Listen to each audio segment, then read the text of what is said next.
And Polmatier here. Once again, wanted to come out to you with an update on this evening's storms. We've seen some new developments. I know earlier we were talking about hopefully the majority of that tornado threat passing. Unfortunately, we've seen new tornado warnings just issued for portions of our region. So let's take a look at that. Let's take this full screen. Again, apologies, wrong button there. And so as we take a look, we can see two tornado warnings. In fact, we've got one here that includes areas west of Lidgerwood, and including Lidgerwood, I should say, and then a second one here that includes portions of Brown County. So let's take a look at each of these individually here. So we zoom in closer. This is for the one in, again, Marshall and Roberts County under the gun right now. In fact, Veblen just about knocking on the doorstep there. You've got just a couple of minutes before this storm really starts impacting your region. This storm's moving quickly. We're talking about motion east at about 50 miles per hour on this. And again, we saw a brief velocity couplet on this earlier. Let's take a look at your velocity. Well, actually, first, let's look at that northern warning. This one just issued. This goes in effect until 9 p.m. this evening. So some communities impacted include Lidgerwood, Hankinson, Mantador. I do apologize, I'm not 100% sure on the pronunciation there, but Mantador included in that. So again, this storm's moving east. We're talking about speeds at around 30 miles per hour on this cell.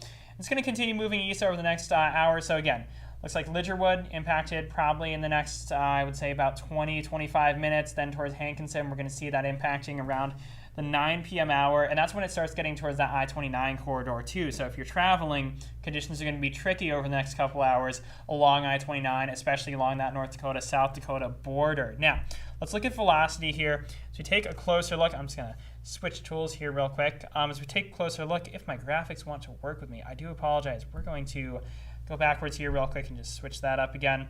There we go. So again, as we zoom in here, we can see that first area of velocity. So this is the one on that northern cell, that area of rotation. As of right now, nothing confirmed. This is all radar indicated that we're seeing.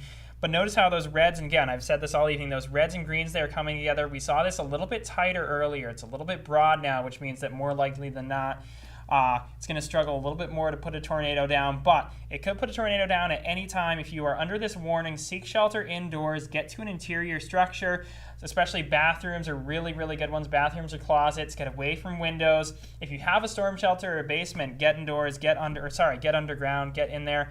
And again, we can see that area of rotation there on this cell. And then as we take a look, we're just going to fast forward, we're going to go backwards and try to reboot this one more time.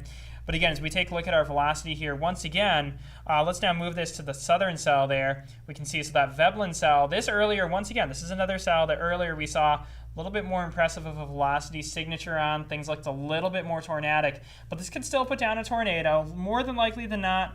Again, it's going to be weak, it's going to be brief, but it can still cause damage.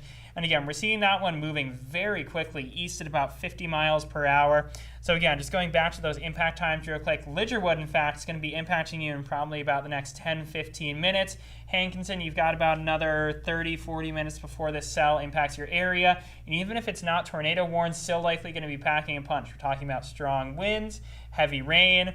I mean, this is a very, very active line of storms here that we've been seeing tonight. And of course, lightning, always a concern as well. Practice good lightning safety. Go inside as soon as you hear thunder.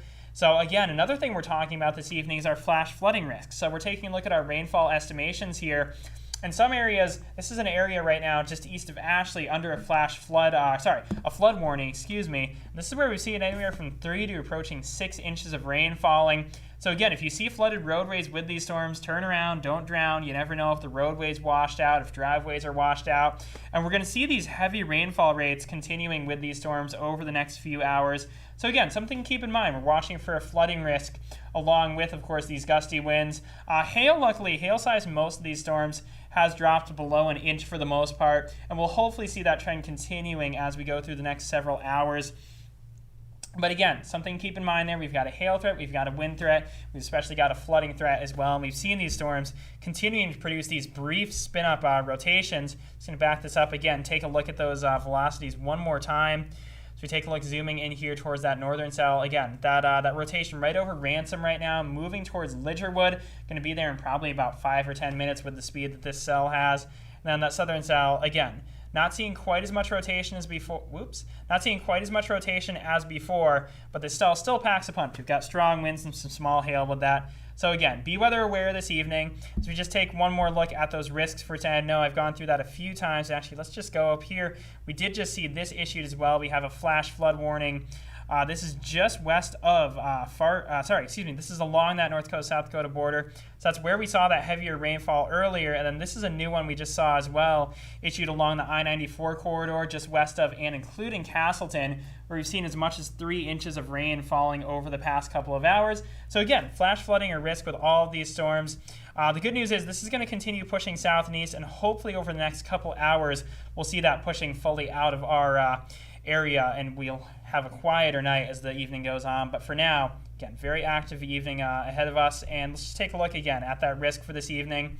Of course, we still have that marginal risk. Again, there's that motion of those storms generally south and east, moving at a pretty good pace.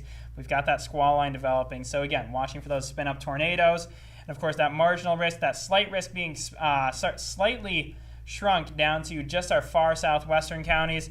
And again, the main impacts from these are going to continue to be, just going to back that up there. Those main impacts are going to continue to be that hail and wind risk, but we're also talking about that localized flooding risk. So just going to leave you with this as we go through this evening. Make sure you stay weather aware, be safe out there. Flooded roads, turn around. If you're under those tornado warnings or if you're under a severe thunderstorm warning, just get indoors, take shelter until the storm passes. For that tornado warning specifically, get underground if you can. If you can't, get to the most interior room of your house. We'll continue updating you as the evening goes on with the latest conditions and what we expect from these storms.